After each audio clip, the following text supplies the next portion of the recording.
यहाँ पे हम चैंपियन ट्रॉफी करवाने लगे हैं। हाँ, चैंपियन ट्रॉफी मैं तो कहता हूँ पूरे मुल्क में, पूरी दुनिया में मजाक ना बन जाए। में होनी है इन कोशिशों को जो कितने किस हद तक ये सबूताज हो सकती हैं? मुझे कोई ऐसा लगता नहीं है कि आपकी चैंपियनशिप पाकिस्तान में हो पाएगी। मुश्किल है, मुझे नहीं लगता कि आप चैंपियंस होने के लिए लोग यकीन करेंगे पाकिस्तान आने के लिए। Babar Azam he is done well in PSL, मगर वो भी उनकी वो हैसियत नहीं थी जो पहले थी। हम हमारे ज़माने में भी टेररिज्म बड़ी सब थी, याद नहीं था आपको कितनी टेररिज्म थी। यहाँ सिक्योरिटी के लिए एक राउंड पे स्टेडियम के एक राउंड पे पुलिस होती थी, दूसरे राउंड पे रेंजर्स होती थी, तीसरे राउंड पे आर्मी के ट्रूप्स होते थे, और फिर जाके हम सिक्योरिटी के करके और आते थे और हाउसफुल होते थे। चैंपियंस ट्रॉफी जो पाकिस्तान आईसीसी को इतने घुटने नहीं टेक देने चाहिए बीसीसीआई के सामने। आईसीसी का अपना वजूद खतरे में पड़ गया है, इंटरनेशनल क्रिकेट का वजूद खतरे में पड़ गया है। ये मामला हुआ कश्मीर वाला, तो उन्होंने आखिरी वक्त पे जो इंडियन कंपनी थी जो इन्होंने पीसीबी ने हायर की थी वो भाग गई। उन्होंने कहा हम नहीं करते। हम सारे मैचेस हारते रहे हैं ना, जिसकी वजह से उनकी भी जो शीन है ना, जो शाइन है वो गिरी हुई है। इवन रोहित शर्मा की तरह का कैप्टन चाहिए ना, जो कि हिटिंग भी करे, एग्रेशन भी हो। हमारे पास वैसा कैप्टन ना बाबर है, ना ही शहीन है, रिजवान में थोड़े बहुत चीजें। हम रोहित शर्मा के लिए हमारे पास रोहित शर्मा होना भी चाहिए। भी और मुंबई का मैच देखो ना, एक मैच देखा है मैंने भी, वो एलिमिनेटर, वहाँ पे इतना क्राउड था। अभी ये औरतों का आईपीएल था, मतलब लड़कियों का आईपीएल। अभी जब उनका असल आईपीएल शुरू होना है ना, तो जितना क्राउड हमारे पूरे पीएसएल में इकट्ठा होता है ना, उनका उतने एक मैच होस्ट नहीं कर पाएगा, क्योंकि इंडिया जो है वो उसी मसले पर अटका है कि जी हम नहीं आएंगे, और फिर वही होगा कि जी हाइब्रिड मॉडल के तहत मैचेस कराने पड़ेंगे। और इन इलेक्शन की वजह से कभी भी नरेंद्र मोदी साहब या जय शाह या उनके वालिद अमित शाह जो एक ही लड़ी हैं, ये कभी भी नहीं चाहेंगे कि पाकिस्तान के हवाले से कोई भी लीनियंट रवैया इख्तियार किया जाए। तो मतलब है कि ये बड़ी लेकिन कमिटमेंट करनी पड़ती है। एक बात बताएं, आईपीएल उधर इतने शानदार तरीके से चल रहा है और उसके जो डंके बजते हैं इंटरनेशनली वो भी हम जानते हैं। यहाँ ये कैसे यकीनी बनाया जा सकता है कि इसको जो पीसीबी के जय हिंद, वंदे मातरम। दोस्तों जैसे आप सभी को पता है कि पाकिस्तान में जो आईसीसी चैंपियंस ट्रॉफी 2025 आयोजित किया गया है, उसमें उसका भवितव्य जो है वो अंधेरे में लटक गया है, क्योंकि भारत की टीम पाकिस्तान नहीं जाएगी, क्योंकि बीसीसीआई ने आधिकारिक तौर पे ये डिक्लेयर कर दिया है कि हम पाकिस्तान नहीं भेजेंगे अपनी टीम। तो और दूसरी चीज़ ये है कि आईसीसी इतना स्ट्रांग नहीं है कि वो बीसीसीआई को प्रेशराइज करके पाकिस्तान जाने के लिए मजबूर करे। तो इस सूरत में दो ही चीज़ें हो सकती है। एक तो वो हाइब्रिड मॉडल पे टूर्नामेंट हो सकता है, यानी कि कुछ भारत के जो मैचेस है वो दुबई या फिर श्रीलंका या ऐसे न्यूट्रल लोकेशंस पे हो सकते हैं, या फिर ये चैंपियंस ट्रॉफी का जो आयोजन है वो कैंसिल हो सकता है। तो दोस्तों, इसके वजह से पाकिस्तानी मीडिया बौखला गया है। पाकिस्तान आईसीसी के या फिर बीसीसीआई के इस मूव से पाकिस्तान को तगड़ा झटका लग सकता है और तगड़ा नुकसान भी हो सकता है। इसके वजह से नजम सेठी परेशान है। तो आइए देखते हैं इस वीडियो में नजम सेठी क्या कह रहा है। और उससे पहले अगर आप मेरे चैनल पर नए हो तो प्लीज़ सब्सक्राइब कीजिए और बेल आइकन ज़रूर दबाइए, ताकि अगली वीडियो की नोटिफिकेशन आपको मिलती रहे। वीडियो बहुत मज़ेदार होने वाली है दोस्तों, वीडियो आखिर तक देखिए।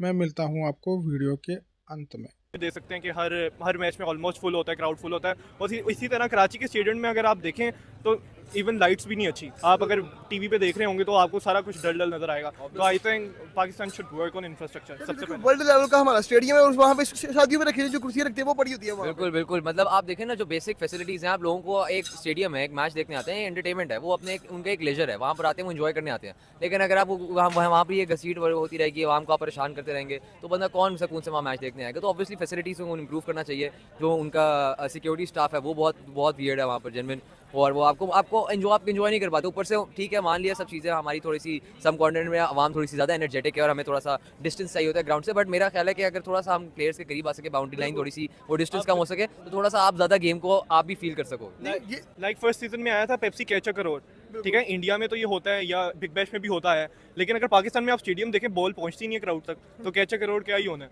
इवन 90-95 मीटर का भी छिका लगे तभी आवाम तक पहुंचती नहीं है। तो क्राउड को इंगेज करने का सबसे बड़ा मेन तरीका होता है कि आप उनको प्लेयर्स के सामने लेकर आओ। अब इंडिया में आईपीएल भी देख लें, कितने क्लिप्स ऐसे वायरल होते हैं जिसमें क्राउड बातें कर रहा होता है। तो मतलब है कि ये बड़ी लेकिन कमिटमेंट करनी पड़ती है। एक बात बताएं, आईपीएल उधर इतने शानदार तरीके से चल रहा है और उसके जो डंके बजते हैं इंटरनेशनली वो भी हम जानते हैं। यहाँ ये कैसे यकीनी बनाया जा सकता है कि इसको जो पीसीबी के करता धरता है वो पाकिस्तान सुपर लीग समझें, इसे सेठी सुपर लीग ना बनाएं। अनफॉर्चुनेटली हमारे यहाँ बड़ी तंग नजरिया है लोगों का। हर बंदा थ्रेट समझता है दूसरे को। एहसान मानी साहब जब आए, जब मैंने रिज़ाइन किया, जब इमरान खान इलेक्शन जीता, तो आई रिजाइंड एज चेयरमैन पीसीबी। मैंने कहा मुश्किल हो जाएगा खान साहब के साथ चलना, तो बेहतर ये इज्जत के साथ आप खुद घर चले जाए, ये नहीं कि बाहर आपको निकाला जाए, या वो निकाले ना मगर काम ना करने, ग्रेसफुली निकल। मानी साहब आए तो मैं आपको बता रहा हूँ, मुझे 100% ये खबर कंफर्म्ड है, पीसीबी के लोगों ने मुझे बताया कि जब ये इमरान खान साहब को मिलने गए तो खान साहब ने एहसान मानी को कहा सिटी नो टाइट करो, उसके खिलाफ कोई निकालो उसको, बिकॉज जाहिर है वो मेरी तो चल रही थी ना उनके साथ, वो चल रहा था। तो एहसान मानी साहब ने फिर, मेरा ख्याल है उनका दिल तो नहीं करता था मगर order was an order, because मेरी उनसे काफ़ी दोस्ती भी थी, अब नहीं रही, जाहिर है अगर इस तरीके से कोई रवैया होगा तो फिर कैसे दोस्ती रहेगी। तो उन्होंने फिर छोटी मोटी गड़बड़ की, अब मैं उधर नहीं जाऊँगा, जिसके साथ मेरे उनके साथ तल्लुकात ख़राब हो गए और फिर आज तक ठीक नहीं हुए। इसी तरीके के साथ ज़का अशरफ साहब अब जो आए हैं, उसी ड्रामा, उसी किस्म की मेरे खिलाफ इन्होंने कार्रवाइयाँ की हैं। मैं जो टीम है वो पाकिस्तानी 45-46 करोड़ रुपए में बनी है, तो आप अंदाजा लगाएं कि कितना बजट है उनके पास, और वो उनके एड्स स्पॉन्सर बड़ा अच्छा होते हैं उनके, और वो बड़ा सपोर्ट करते हैं, और वो इतना, वो ना पंजाबी में कहते हैं ना, वो रजा देते हैं अपने प्लेयर्स को, तो वो खुश रहती हैं। तो बस ये वाली बात है। सर देखिए हमारे तो स्टेडियम्स भी इतने बड़े नहीं है, 35 से 40 हज़ार की कैपेसिटी, हम वो भी नहीं फुल कर पाते, वो लाख के स्टेडियम फुल कर लेते हैं। यकीन मानो मैं अभी गया था PSL का मैच देखने ज़ल्मी का, तो वो देखा वहाँ पे चेयर्स भी टूटी हुई हैं, और ना चेयर पे वो गंद लगा हुआ, कोई सफाई नहीं है। हमारा वही मुल्क है, वही स्टेडियम में जहाँ पे हम चैंपियन ट्रॉफी करवाने लगे हैं। हाँ, चैंपियन ट्रॉफी मैं तो कहता हूँ पूरे मुल्क पे, पूरी दुनिया में मजाक ना बन जाए। यार हमें रोहित शर्मा की तरह का कैप्टन चाहिए ना, जो कि हिटिंग भी करे, एग्रेशन भी हो। हमारे पास वैसा कैप्टन ना बाबर है, ना ही शहीन है, रिजवान में थोड़े बहुत चीजें। हम रोहित शर्मा के लिए हमारे पास रोहित शर्मा होना भी चाहिए, जो कि नहीं है। हमारी जितनी भी रिसोर्सेज हमें उसके हिसाब से देखना है। इस टाइम पे अगर बाबर, मेरे लिए तो बाबर आजम बेस्ट कैप्टन था, लेकिन उसने कैप्टनसी छोड़ दिया, तो इसके लिए अभी बेस्ट ऑप्शन रिजवान। मैंने फिर इनसे कहा कि इसको बजट को इंक्रीज करें, ठीक है, और मगर मैं तो फिर रह नहीं सका वहाँ, आई हैड टू लीव। तो ये जो PSL हुआ है, इसके अंदर जब ये ज़का अशरफ साहब गए हैं तो कोई बजट नहीं छोड़ा था, और जब ये पहुँचे हैं मोहसिन नकवी साहब, तो इनको जो ब्रीफिंग दी गई वहाँ, मेरी इतला के मुताबिक उनको कहा गया जी कि PSL हम कैसे कराएंगे, ज़का अशरफ साहब से पैसे दे के ही नहीं गए। तो फिर जब मोहसिन ने कहा कि नहीं, क्या चाहिए आपको, जो चाहिए ले लें, उसको करें, मेरे होते हुए ये कैसे हो सकता है कि PSL गिर जाए, तो ये जिम्मेदारी मैं नहीं ले सकता। वो खुद बड़े मसरूफ़ थे क्योंकि उस वक्त भी ये CM थे अभी, मगर फिर इन्होंने कह दिया तुम करो, तुम फिक्र ना करो, गेट रेडी। तो इन्होंने भाग दौड़ की, मगर देखिए इसके लिए काफ़ी मेहनत करनी पड़ती है, काफ़ी अरसे से प्लानिंग करनी पड़ती है। और हुआ ये है कि ये जो फॉरेन प्लेयर्स इस दफ़ा आए हैं वो भी नंबर 2 ही आए हैं, वो अच्छे टॉप क्वालिटी प्लेयर्स नहीं पहुंचे। टॉप क्वालिटी प्लेयर्स के बगैर PSL नहीं हो सकता। हमारे अपने प्लेयर्स तो अच्छे हैं, मगर अभी हाल ही में हम सारे मैचेस हारते रहे हैं ना, जिसकी वजह से उनकी भी जो शीन है ना, जो शाइन है, वो गिरी हुई है। Even Babar Azam, he is done well in PSL, मगर वो भी उनकी वो हैसियत नहीं थी जो पहले थी, तो थोड़ी सी डिमोरलाइजेशन भी थी। ऊपर से फिर फॉरेन प्लेयर्स जो आए हैं वो भी कोई टॉप क्वालिटी के नहीं थे। अब वो क्यों नहीं आए? एक तो सही टाइम पे नहीं बुलाया गया, दूसरा ये है कि हर जगह पे ये जो लीग्स नहीं खड़ी हो गई हैं उनको पैसे ज़्यादा देते हैं प्लेयर्स को। हमारे यहाँ ये है कि जो हमने 8 साल पहले रखा था फिगर 1.2 मिलियन या 1.3 मिलियन बढ़ गया होगा 1.4 मिलियन डॉलर, तो वही उतने ही पैसे हमने अपनी सारी प्लेयर्स के ऊपर खर्च करने हैं। वो बजट बढ़ा नहीं है। वो बजट अगर नहीं बढ़ेगा तो जिस तरीके से बाकी लोगों को अट्रैक्ट किया जा रहा है, बाकी प्लेयर्स वहाँ चले जाएंगे, आपके पास कोई नहीं आएगा। तो इसलिए इस दफ़ा ऐसे प्लेयर्स आए हैं, अगर 50 प्लेयर्स आए हैं तो उनमें से 10 होंगे जो कि किसी क्वालिटी के हैं, बाकी तो सारे इधर उधर से इकट्ठे करके उन्होंने भर्ती किए हुए। तो मैं समझता हूँ कि बैड प्लानिंग और bad allocation of budgets and money, ये is the real reason, lack of interest और लैक ऑफ कमिटमेंट। और मैं समझता हूँ फ्रेंचाइजीज़ की तरफ से भी वो पैसे नहीं खर्च किए जा रहे, और जो PCB को चाहिए वो भी नहीं किया जा रहा। अब अगर आप PCB को ये बात कहते हैं, समझाते हैं, तो वो आगे से जो जवाब मिलता है वहाँ से भी कहते हैं और जी रमज़ान है, इलेक्शन भी हुए हैं, इलेक्शन थे, सड़कों पे एहतजाज हो रहे थे, कुछ फाइनेंशियल इश्यूज, वैसे इकोनॉमी बैठी हुई है, तो वो ये सारे रीजंस देते हैं। मगर मैं समझता हूँ they are not good enough.